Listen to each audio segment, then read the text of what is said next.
Hello guys, स्वागत है आप सभी का हमारे यूट्यूब चैनल मौसम में मतलब वैशाली पर एक बार फिर से आ चुके हैं। आज हम फिर एक नया लेक्चर के साथ। और आज जो हम लोग करने वाले हैं इतिहास का पहला चैप्टर यूरोप में राष्ट्रवाद का जो इम्पोर्टेंट एमसीक्यूज है वो हम लोग आज करने वाले हैं। ठीक है, तो चलिए स्टार्ट करते हैं। आज का पहला क्वेश्चन पे चलते हैं।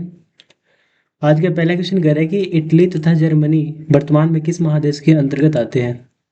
इटली और जर्मनी जो है वो वर्तमान में किस महादेश के अंतर्गत आते हैं। ऑप्शन नंबर है ए उत्तरी अमेरिका, दक्षिण अमेरिका, यूरोप, एशिया। तो आंसर क्या हो जाएगा, यूरोप महादेश में ये दोनों आता है। दूसरा क्वेश्चन कह रहा है कि फ्रांस में किस शासन वंश की पुनः स्थापना वियना कांग्रेस द्वारा की गई थी। तो कौन सा शासन था वो, बुर्बो वंश था। ऑप्शन नंबर सी हो जाएगा। थर्ड नंबर क्वेश्चन कह रहा है कि मेजनी का संबंध किस संगठन से था। तो जो मेजनी है उसका संगठन कार्बोनरी संगठन से था। Option number B. Fourth number question कह रहा है इटली और जर्मनी के एकीकरण के खिलाफ कौन देश था। मतलब जब इटली और जर्मनी का एकीकरण हो रहा था तो उसके खिलाफ कौन सा देश था। तो ऑप्शन नंबर सी हो जाएगा, ऑस्ट्रेलिया। पांच नंबर क्वेश्चन कह रहा है कि काउंट काबूर को विक्टर इमैनुअल ने किस पद पर नियुक्त किया था। तो प्रधानमंत्री हो जाएगा। ऑप्शन नंबर सी हो जाएगा। छह नंबर कह रहा है गैरीबाल्डी पेशे से क्या था। बहुत इंपॉर्टेंट क्वेश्चन है।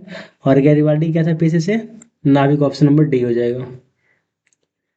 सात नंबर क्वेश्चन कह रहे हैं कि जर्मन राइन राज्य का निर्माण किसने किया था। लुई अठारहवा, नेपोलियन बोनापार्ट, बेंडार्टिक या फिर बिस्मार्क।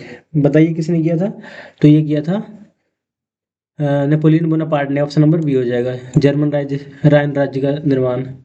आठ नंबर क्वेश्चन कह रहे हैं कि जॉल्वे राइन कैसी संस्था है। तो ये है व्यापारियों की संस्था। इंपॉर्टेंट क्वेश्चन ये भी है। नौ नंबर क्वेश्चन कह रहे हैं रक्त और लौह की नीति का अवलंबन किसने दिया था। ऑप्शन सी हो जाएगा, बिस्मार्क ने। क्या हो जाएगा, Bismarck. Option number C. Frankfurt की संधि कब हुआ था, 1871। ऑप्शन नंबर डी हो जाएगा। 11 नंबर क्वेश्चन कह रहे हैं नेपल्स की क्रांति कब हुआ था। तो नेपल्स की क्रांति कब हुआ था। ऑप्शन नंबर क्या हो जाएगा, 1821। ऑप्शन नंबर बी हो जाएगा। 12 नंबर क्वेश्चन कह रहे हैं कि चार्टिस्ट आंदोलन कहाँ से शुरू हुआ है। तो चार्टिस्ट आंदोलन जो है वो इंग्लैंड से शुरू हुआ है। Option number C. 13 number question कह रहे हैं कि यूनान को एक स्वतंत्र राष्ट्र घोषित किया गया था। कब किया गया था बताइए। क्या हो जाएगा, 1832। ऑप्शन नंबर बी हो जाएगा। 14 नंबर क्वेश्चन कर रहा है कि कार्बोनारी संगठन किस वर्ष हुआ था। 1832 में, 1815 में, 1810 में या 1831। तो जो कार्बोनारी संगठन है ना वो 1810 में हुआ है। ऑप्शन नंबर सी हो जाएगा। 15 नंबर क्वेश्चन करें कि एड्रियानोपोल की संधि कब हुआ था। 1829। Option number B. 16 number question करें कि एड्रियानोपोल की संधि किन दो देशों के बीच हुआ था। जो ये संधि हुआ था वो कौन से दो देशों के बीच हुआ था। तो तुर्की और रूस के बीच। ऑप्शन नंबर ए हो जाएगा। 17 नंबर क्वेश्चन करें कि सेडोन का जो युद्ध हुआ था ना किन के बीच हुआ था। तो सेडोन का युद्ध हुआ था फ्रांस और प्रसा के बीच। Option number C. 18 number question करें पोलैंड के विद्रोह को किसने कुचल दिया था। रूस ने, ब्रिटेन ने, फ्रांस ने या इनमें से कोई नहीं। तो जो पोलैंड का विद्रोह हुआ था ना उसको रूस ने कुचल दिया था। 19 नंबर क्वेश्चन कह रहे हैं कि जी 1870 में फ्रांस और प्रेसिया के बीच जो युद्ध हुआ था उसको कौन से युद्ध के नाम से जाना जाता है। तो सेडोन का युद्ध कब हुआ था, 1870 में हुआ था। 20 नंबर क्वेश्चन कह रहा है कि यंग इटली संस्था का विकास किसने किया था। तो यंग इटली एक ग्रुप बनाया गया था किसके द्वारा, मेजिनी के द्वारा। ऑप्शन नंबर ए हो जाएगा।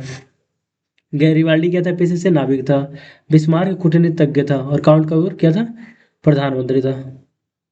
21 नंबर क्वेश्चन कह रहे हैं बिस्मार्क निम्न में से क्या था। लो भाई आ गया, ऑप्शन नंबर डी हो जाएगा, कूटनीतिज्ञ। 22 नंबर क्वेश्चन कह रहे हैं कि यूरोपीय सभ्यता का पालना किसे कहा जाता है। तो यूरोपीय सभ्यता का पालना यूनान को कहा जाता है। ऑप्शन नंबर डी हो जाएगा। 23 नंबर क्वेश्चन कह रहे हैं कि एक्ट ऑफ यूनियन किस वर्ष पारित हुआ है। तो जो एक्ट ऑफ यूनियन है ना वो 1688 में पारित हुआ है। 24 नंबर क्वेश्चन कह रहा है कि 1789 की फ्रांसीसी क्रांति के समय वहां किस वंश का शासन था। मतलब जब 1789 में फ्रांसीसी की क्रांति हो रहा था उस समय वहां के शासन को मतलब कि कौन से वंश शासन कर रहा था। तो ऑप्शन नंबर सी हो जाएगा, बुर्बो वंश। 25 से नंबर क्वेश्चन कह रहा है कि नेपोलियन संहिता किस वर्ष लागू हुआ है। तो ये हुआ 1804 में। ऑप्शन नंबर डी, ये भी क्या है, इंपॉर्टेंट क्वेश्चन है। 26 नंबर क्वेश्चन कह रहा है कि जर्मनी के एकीकरण के लिए बिस्मार्क ने कितने युद्ध किए थे, 3 किए थे। ऑप्शन नंबर सी हो जाएगा। 27 नंबर क्वेश्चन कह रहा है कि यूरोप का मरीज किसे कहा जाता है, तुर्की को। ऑप्शन नंबर सी। 28 नंबर किस संधि द्वारा स्वतंत्र यूनान राष्ट्र की स्थापना हुआ था। तो ये हुआ था 1829 में। एक संधि हुआ था, एड्रियानोपोल की संधि। ओके, इसके द्वारा हुआ था। 29 नंबर क्वेश्चन कह रहे हैं कि यंग यूरोप की स्थापना किसने किया था। ये भी कौन किया था भाई, मेजनी। यंग इटली पूछे या यंग यूरोप पूछे, दोनों का स्थापना किसने किया था, मेजनी किया था। और आज का लास्ट क्वेश्चन है 30 नंबर, मेटरनिक कौन था? तो मेटरनिक जो था वो ऑस्ट्रेलिया का चांसलर था, ऑप्शन नंबर ए हो जाएगा। ओके, बस इतना ही आज के लिए क्वेश्चन था, और आई होप वीडियो अच्छा लगेगा। कमेंट करिएगा और लाइक शेयर सब्सक्राइब करिएगा। Thank you so much, love you, take care, मिलते हैं अगले सेशन में, बाय।